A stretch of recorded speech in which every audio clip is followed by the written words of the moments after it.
Hello everyone, it's Meg, and today I'm going to be talking about some books that I have read recently. It has been quite a while since I did one of these videos. I think it was maybe kind of like end of winter sort of thing, but these are basically all the books that I have read during spring, and spring has definitely been a slower reading season for me. I've not been reading as much, and there's only 2-3 books on here that I absolutely adored. So in terms of books that I actually enjoyed and got on with, it wasn't the best month this season for that, but I'm still excited to talk to you guys about them. I've got 7 books and it is a bit chilly outside today, even though it is June. It is definitely a little bit cooler, so I've got my jumper on. I have also got some tea, and I've also got a millionaire shortbread that I made. So we're going to munch on that, have a hot drink and talk about some books. I'm going to try and keep it tight and compact as possible, seeing as you all know how much I like to talk and blabber on. So without further ado, let's get into the video. So like I said, I've not done a video like this in a while, so I haven't read, it's been a while since I've read some of these books, so forgive me if I can't remember much about them. But the first book that I'm going to talk about is Paris by Starlight by Robert Dinsdale.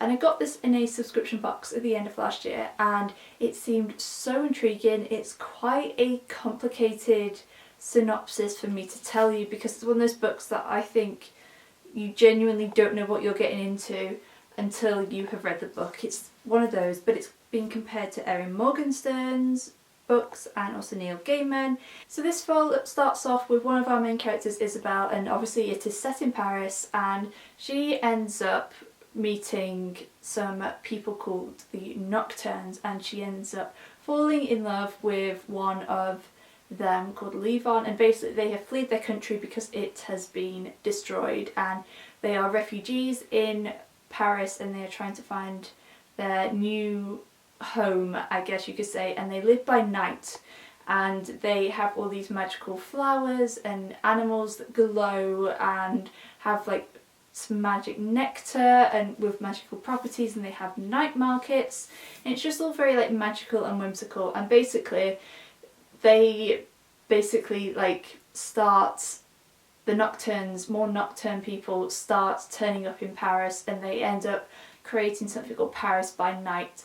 And since all these more people from the civilization come to Paris, Paris starts, all these magical flowers and animals start to appear a lot more in Paris, and obviously it grows to be a much bigger community, and a lot of people in Paris find it very mesmerising and magical, but there are other people who do not like it at all. And that's a very, very brief synopsis that I can give for this book.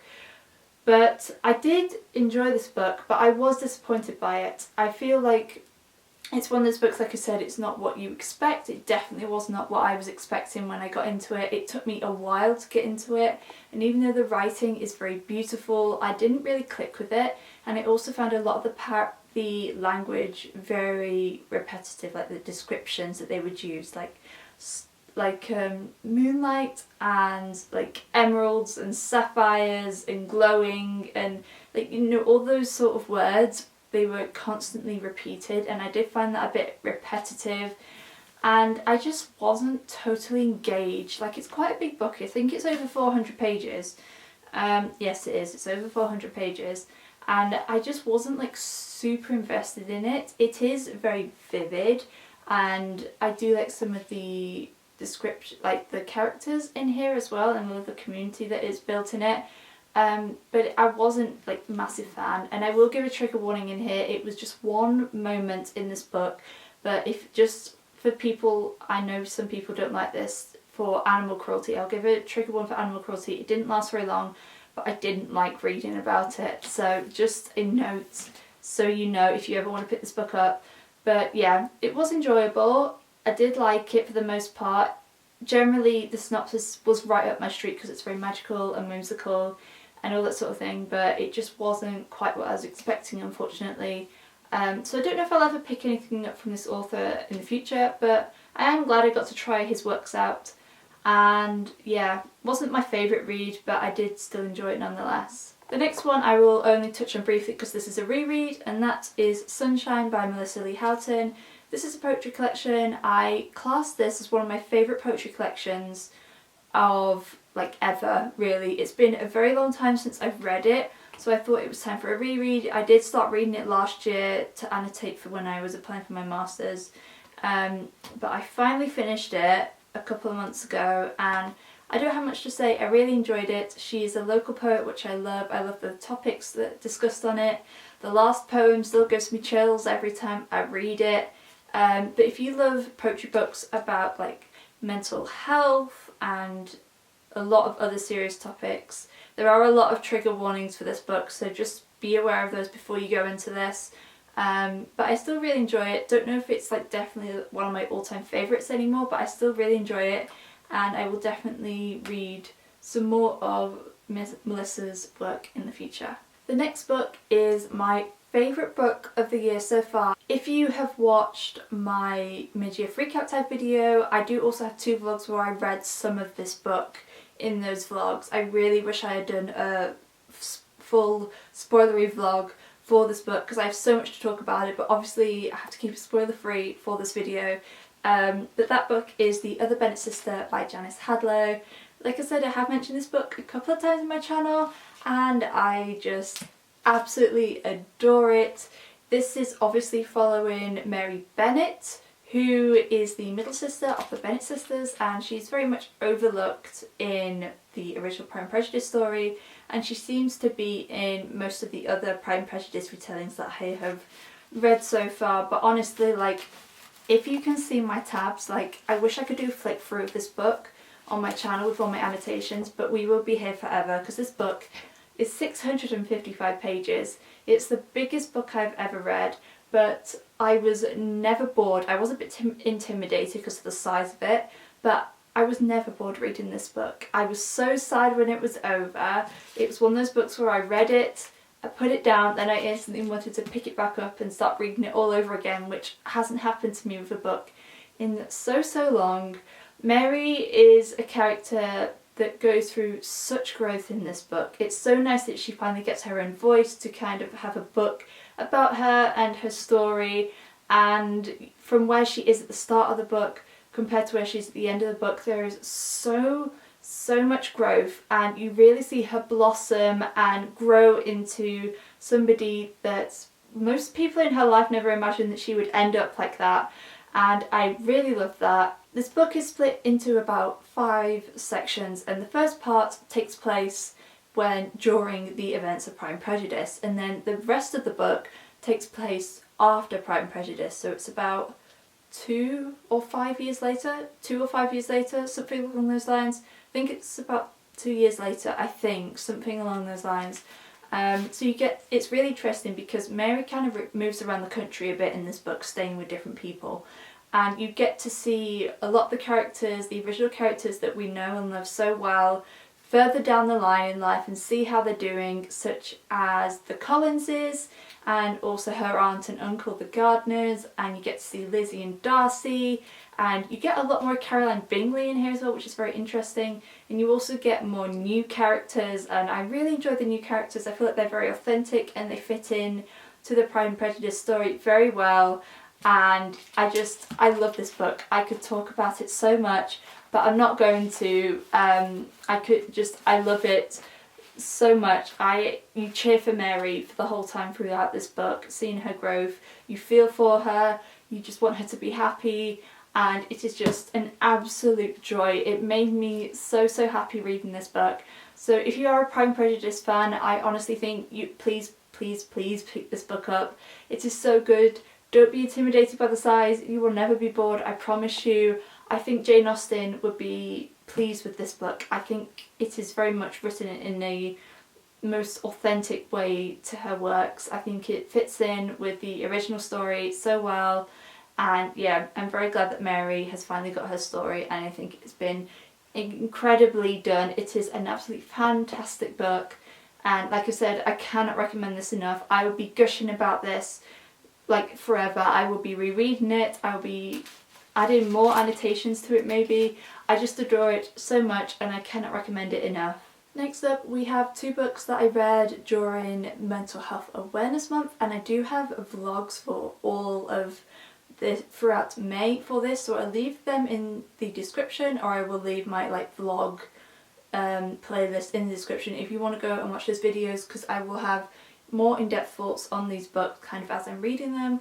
But the first book that I have is The Midnight Library by Matt Haig, and this is a book I've had my eye on for a while, as I feel like it came out last year and I felt so many people read it and loved it and didn't know much about it, apart from the fact that it's about mental health. So I was going into it quite blind, but obviously this book, when I started reading it, is about our character Nora, and on her last day on Earth she ends up at the Midnight Library, which is a place in between life and death, and she basically gets to choose all of these books and she gets to live a life that she could have lived depending on different circumstances and choices that she could have made in the past. And it is a very interesting book, kind of the concept of being the decisions that you make, how differently they can take your life and the infinite amount of lives you could have lived.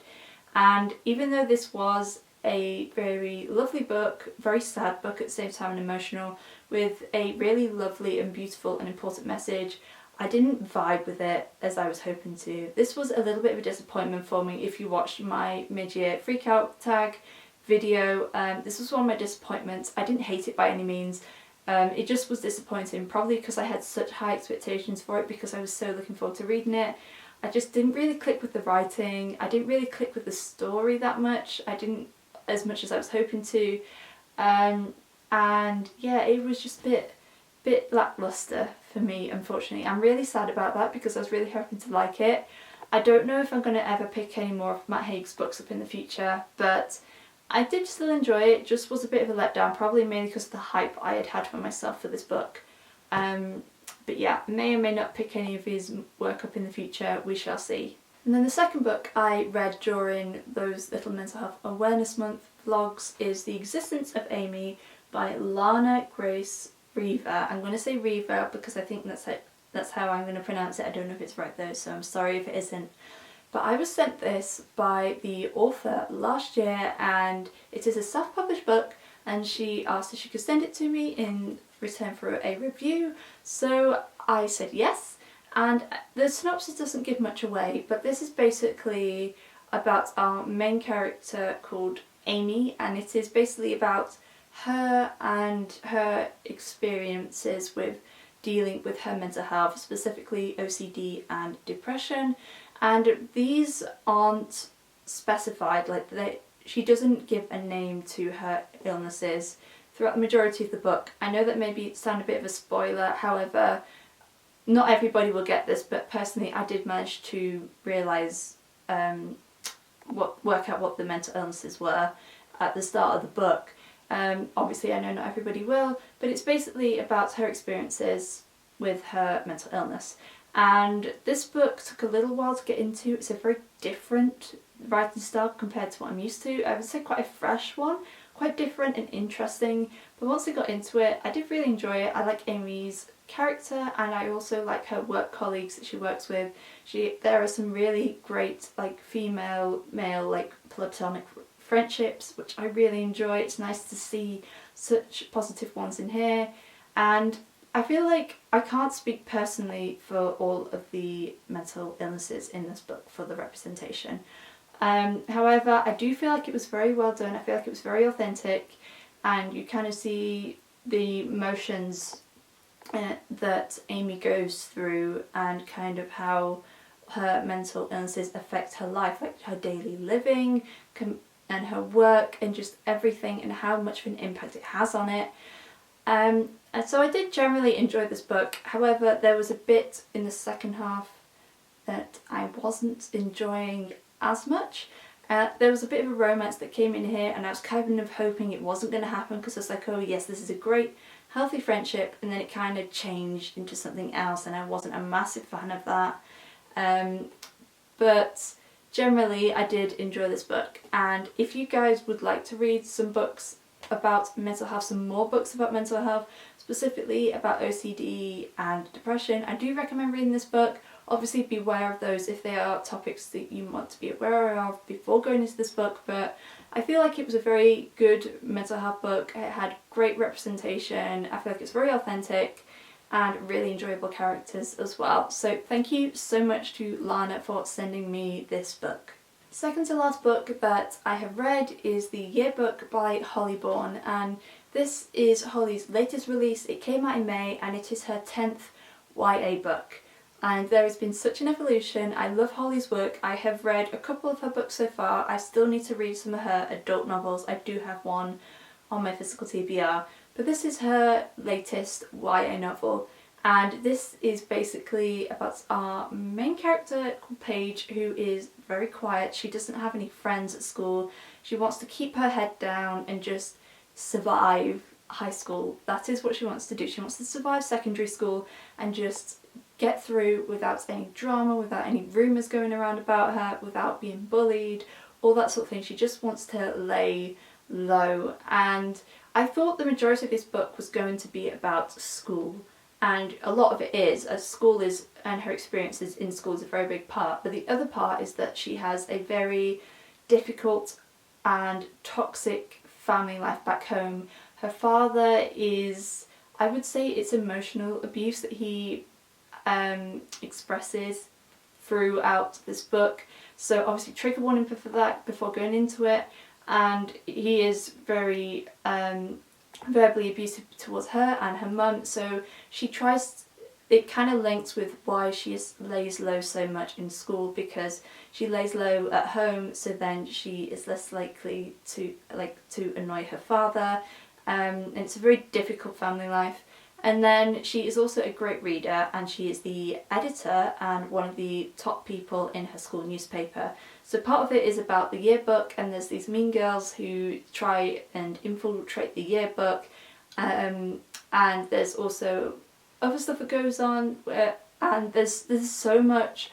There's so much to tell you guys about this book, but this book wasn't quite what I was expecting. It was more, there was like a lot more different plot points than I was expecting, but I really enjoyed this book a lot. I read it in about a week, which was quite good for me, seeing as I've been reading quite slowly recently, and I really love Paige as a character. I could relate to her quite a lot in terms of school and that sort of thing, because I personally did not have a very good experience at school, at secondary school at any rate. But this book is very much about Paige trying to find her voice when she feels like she has been silenced.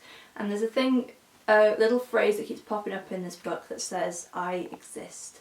Paige writes it in the margins of books that she reads in the library, and it is about her learning that she is allowed to exist, she is allowed to take up space, she is allowed to have a voice and to stand up for herself and to have joy and love in her life, even because for the majority of her life she has never had that. She never thought that she was allowed that from the upbringing that she has had. But it is really a story about her finding her own voice, her true light, and learning that it is okay, that she is allowed to think for herself, that even though people might say stuff about her, it really doesn't matter at the end of the day. And it is a really lovely book. I think if you are in secondary school, you're in high school, I think you would really enjoy this book. Especially this book is set when Paige is in year 11, so I think you will enjoy that. And there's also romance in here, and I really enjoy the romance. It's really healthy and supportive, and I really love that. I feel like Holly in general is an incredible author, but I feel like she writes romances very well as well. So I really enjoyed this book. I don't think my thoughts are very cohesive on that I just talked to you guys about then, because there's a lot to discuss in this book, but I really, really enjoyed it. If you are a Holly Bourne fan and you haven't picked this up yet, I highly recommend that you do. If you have not picked Holly Bourne up yet, I honestly think you should. She is like the queen of UK YA, and I really adore this book, and I can't wait for her 11th YA book to come out in the future, whenever that will be.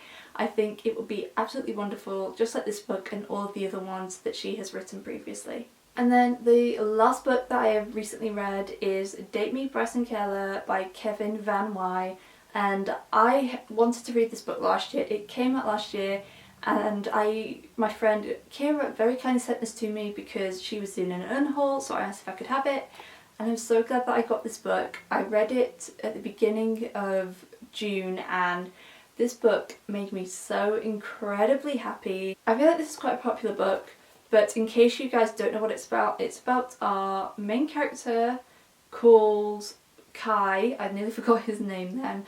Wow. And Kai goes to a fancy, prestigious school. And there is a boy called Bryson Keller who has agreed to a dare where he will go on a date with the first person who asks him out every week.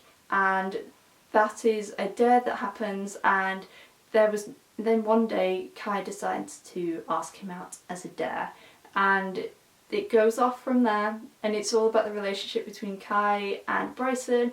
And I really like that Bryson, even though he's very popular, he's not like a mean popular person, he's like a nice popular person, which I really like. It's just about their relationship together, and it's just so freaking adorable. I absolutely adore it, and I feel like I love the banter and like the relationship between Kai and Bryson. I really love their relationship, and even though Kai is gay but he's not out yet, Bryson obviously finds out quite soon, and he's totally okay with that. Like, he's not intimidated by that, he's not kind of, you know, weirded out by that at all. He's just like totally accepting of that, which I really love. And there's also some family dynamics in here, and it talks about religion as well, which I wasn't expecting. But obviously it's a very important kind of discussion between, like, you know, religion and LGBTQ plus people. So I really enjoyed that, as Kai's family are religious, and Kai is also mixed race, and I really enjoyed that discussion as well. And it's just such a fun book. Not always fun, obviously, like the second part of the book is a bit more intense, but I really enjoyed this book. I really enjoyed the romance, and just some of the quotes in here are absolutely adorable. I love the friendships in here as well, like with Kai and his friends. And it's about Kai learning that he's allowed to be happy. He is allowed to be out and proud and happy regardless of what other people think. He is allowed to fall in love, and he is allowed to find joy in his life. So I honestly really enjoyed this book. It was so fun. It put a smile on my face. I will definitely be rereading it in the future. One of my favourite books this year so far, and I highly recommend picking it up if you have not already. So those are all the books that I've read recently. I hope you guys enjoyed this video and heard me talk about some of the books I've read recently. Let me know in the comments if you have read any of these books and your opinions on them, because I'd love to know. I love talking to you guys about all the books that you've been reading, and let me know a book that you have read recently in the comments below and your thoughts on them, because as always I'd love to know. So I hope you guys enjoyed this video, and if you did, I would really appreciate it if you could give it a thumbs up, as it really does help me out. And make sure that you hit the subscribe button and the little bell icon if you would like to see more bookish videos from me. As always, I will leave the links to my social media along with the links to my Goodreads in the description down below for you guys if you'd like to see more bookish content that you will not find on this channel. But thank you guys so much for watching. I appreciate you so much, and I will see you again very soon. Bye!